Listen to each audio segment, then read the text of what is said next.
Welcome to Knossos, traveler, where the Minotaur once prowled. Knossos was the seat of the old Minoan civilization, where King Minos once supposedly ruled. These ruins have been the backdrop for many important events in both history and mythology.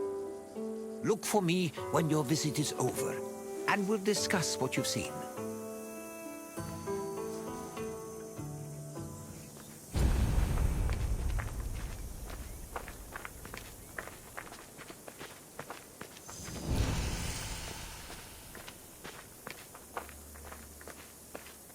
The island of Crete was first settled around 8000 BCE. Over time, significant towns and maritime trade began to develop.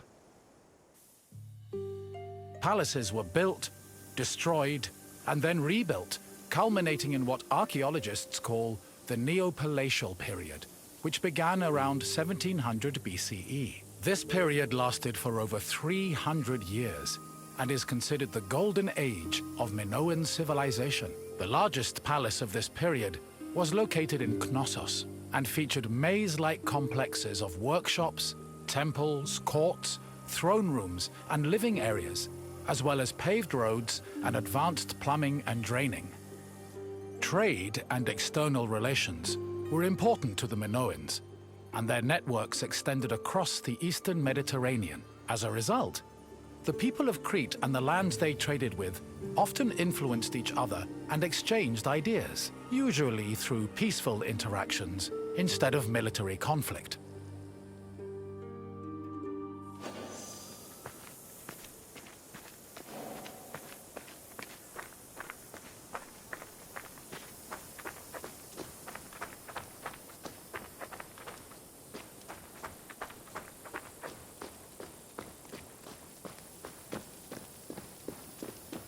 The settlement of Knossos was established as early as the 7th millennium BCE. Today, one of the site's most notable landmarks is the palace ruins, located on the Kafala Hill. The ruins are split into two phases: the old palace, which has been poorly preserved, and the new palace. The new palace of Knossos had a surface area of approximately 13,000 square meters, making it the largest Minoan palace. Its focal point was a central court, which was probably used for ceremonial activities. The Minoan palace centers collapsed when Crete was overrun and conquered by a Mycenaean invasion from mainland Greece. However, the date of the final destruction of Knossos' palace is still unknown.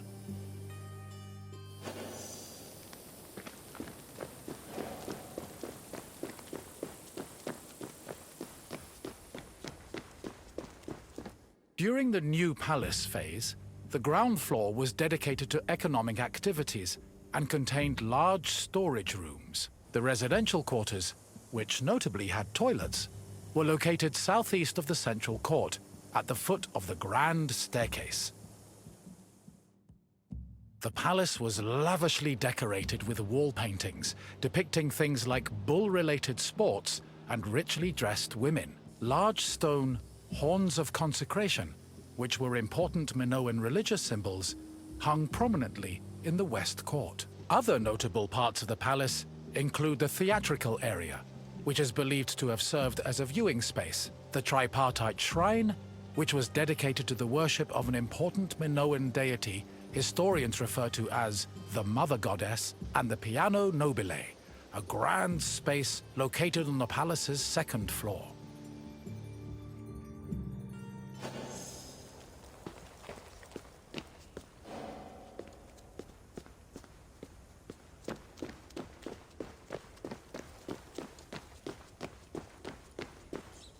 During his trips to Crete, archaeologist Arthur John Evans discovered several ancient tablets. They eventually led him to define the forms of Minoan writing known as Linear A and Linear B. The Minoans used these forms of writing for recording many things, including business transactions. For example, one clay tablet discovered at the Palace of Knossos was inscribed in Linear B script. The tablet detailed the transfer of coriander, often used in the perfume industry, between a man named Kyprios and another person named Twynon.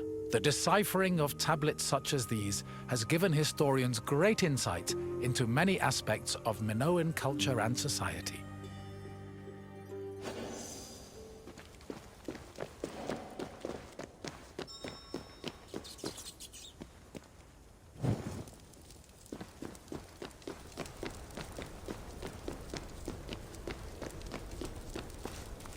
According to myth, the half-man, half-bull Minotaur was born after Queen Pasiphae slept with a bull sent by the gods as punishment upon her. This embarrassed King Minos, but he could not bring himself to kill the Minotaur. Instead, he hid the monster in a labyrinth constructed by Daedalus.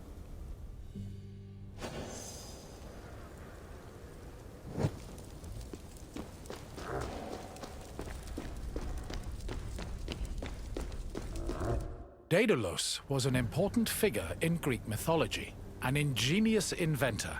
He once became so jealous of his similarly clever nephew that he threw him from the top of the Athenian Acropolis. As a consequence, Daedalus was banished from Athens, though this did not prevent him from being able to get work. In Crete, he was hired by Queen Pasiphae to construct an artificial cowsuit that would allow her to seduce a bull she was particularly taken with due to a curse from the gods. Daedalus complied, and his invention helped facilitate the birth of the Minotaur. Afterwards, Minos conscripted Daedalus to build the labyrinth, presumably as penance for his role in creating the Minotaur. But perhaps the most well-known story about Daedalus involves his son, Icaros, who used wings built by his father and flew too close to the sun, thus plummeting into the sea.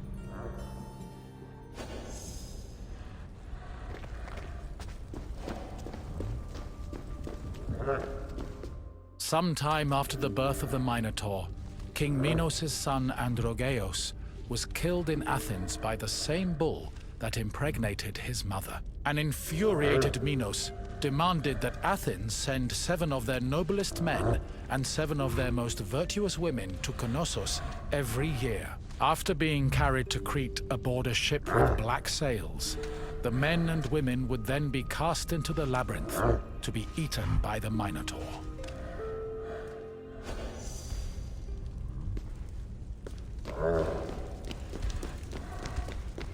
One of the Athenian youths chosen to be imprisoned in the labyrinth, Theseus, had enough of the morbid ritual. Before leaving Athens, he proclaimed he would kill the Minotaur, then return to his city on a ship flying white sails. Before entering the labyrinth, Theseus met King Minos' daughter, Ariadne, who fell madly in love with him. Ariadne provided Theseus with a thread he could unravel to help him find his way back out of the maze. Armed with this thread, Theseus entered the labyrinth, killed the Minotaur, escaped the maze, and set sail for Athens with Ariadne by his side.